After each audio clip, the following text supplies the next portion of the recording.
আসসালামু আলাইকুম সুপ্রিয় দর্শক, কেমন আছেন সবাই? আশা করছি ইনশাআল্লাহ সকলে ভালো আছেন। আজকের ভিডিওতে আমরা ইরাকের ভিসা সম্পর্কিত কিছু গুরুত্বপূর্ণ তথ্য আপনাদেরকে দিব। আমাদের বেশ কিছু ভাই কমেন্ট করেছেন, ভাই আসলে আমি ইরাকে ঢুকতে চাচ্ছি, এই ইরাকে যেতে গেলে আমাদের কেমন সময় বর্তমানে লাগবে এবং আমাদের খরচ কেমন লাগতে পারে, খরচ সম্পর্কে যদি কোনো ধারণা দিতেন। তো এই সম্পর্কে আজকে আমরা কথা বলবো দুইটি বিষয় নিয়ে, কেমন সময় লাগবে, কেমন খরচ লাগবে। অবশ্যই ভিডিওটি আপনারা স্কিপ না করে শেষ পর্যন্ত দেখবেন, অনেক কিছু গুরুত্বপূর্ণ ইনফরমেশন আজকের এই ভিডিও থেকে আপনারা পেয়ে যাবেন। যারা নতুন এসেছেন চ্যানেলটি সাবস্ক্রাইব করে রাখবেন। আমরা নেক্সট টাইমে চেষ্টা করব ইরাক সম্পর্কিত আরও গুরুত্বপূর্ণ তথ্যগুলো আপনাদের সামনে দেওয়ার। চলুন তাহলে কথা না বাড়িয়ে আমাদের মূল ভিডিওটি আমরা স্টার্ট করি।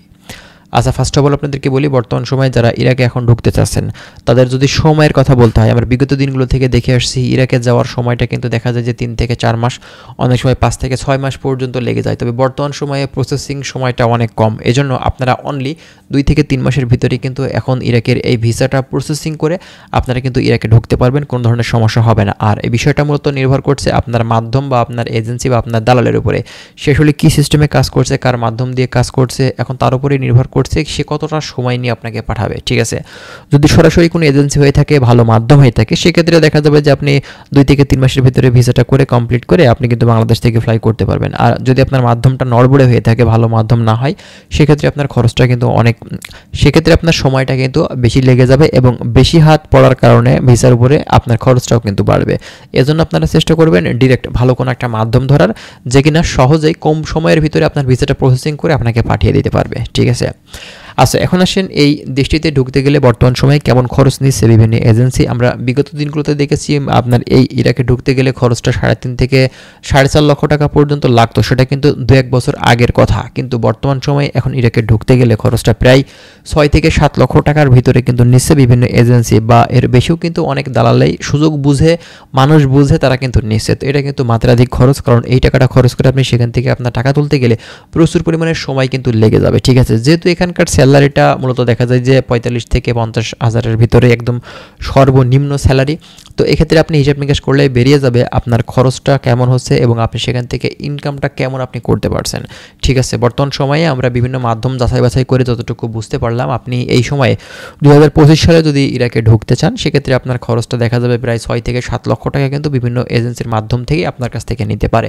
এখন কথা হচ্ছে এখানে আপনার কোম্পানিতে আপনার যেতে পারেন বা কোম্পানি বাদেও যেতে পারেন। এক্ষেত্রে আপনার এজেন্সি মূলত আপনাকে কার কাছে পাঠাচ্ছে, কোম্পানি বাদে না কোম্পানিতে পাঠাচ্ছে। যদি কোম্পানিতে পাঠায় সেক্ষেত্রে সুযোগ সুবিধা বলতে আপনি বাইরে কোনো জায়গাতে কিন্তু কাজকাম করার সুযোগ পাচ্ছেন না, এক কথাতে সুযোগ সুবিধা আপনি কম পাবেন। আর যদি আপনার কাছে নিজের কাছে পাসপোর্ট থাকে, হ্যাঁ আপনি কিন্তু বাইরে কাজ করবেন, কিন্তু পাসপোর্টটা আপনার মালিককে দিতে হবে। তারপরেও কোম্পানিতে কাজ করা আর এই মূলত নিজের ইচ্ছা স্বাধীন কাজ করা, এটা কিন্তু ভিন্ন। ঠিক আছে, তো আপনারা যারা ইরাকে ঢুকতে চাচ্ছেন, আমি বলবো যে যদি নিজের কোনো মাধ্যম থাকে, নিজের কোনো লোক থাকে, এক্ষেত্রে কিন্তু সেটা সব থেকে বেটার হয়। কারণ নিজের লোকের মাধ্যম দিয়ে আপনি সেখানে কাজটাও কিন্তু দেখা যাচ্ছে যে ভালো পাবেন, আবার দেখা যাচ্ছে যে আপনি সেখানে 2 নাম্বারি বা প্রতারিত হওয়ার চান্সটাও কিন্তু কম থাকবে। আর কোম্পানিতে গেলে আপনার সেখানে কোনো ধরনের আপনার কোনো কথাবার্তাই কিন্তু শোনা হবে না এবং আপনাকে যে কাজ দিবে সেই কাজই কিন্তু আপনাকে করতে হবে, এবং আপনি যদি চান কোম্পানি পরিবর্তন করতে, সেটা করতে পারবেন না।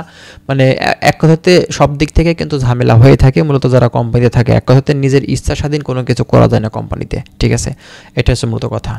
তো যাই হোক, যারা যাচ্ছেন অবশ্যই বুঝে শুনে যাবেন। কোম্পানিতে ঢুকতে গেলে খরচটা কিন্তু কম লেগে থাকে, এবং নিজের কাছে পাসপোর্ট নিয়ে যদি আপনি কাজ করতে চান ইরাকে, সেক্ষেত্রে খরচটা কিছুটা হলেও কিন্তু বেশি হয়ে থাকে। অবশ্যই সব কিছু বুঝে শুনে তারপরে কিন্তু সেখান থেকে যাবেন। ঠিক আছে, তো যাই বন্ধুরা, ভালো থাকবেন। আশা করছি বিষয়গুলো আপনারা বুঝতে পারছেন। যদি আরও গুরুত্বপূর্ণ কোনো তথ্য জানার থাকে আপনারা কমেন্ট করবেন, আমরা চেষ্টা করব আরও অনেক ধরনের গুরুত্বপূর্ণ ইনফরমেশন আপনাদেরকে দেওয়ার। ভালো থাকবেন সবাই, আশা করছি বিষয়গুলো আপনারা ক্লিয়ার হতে পারছেন। ভালো থাকুন, আল্লাহ হাফেজ।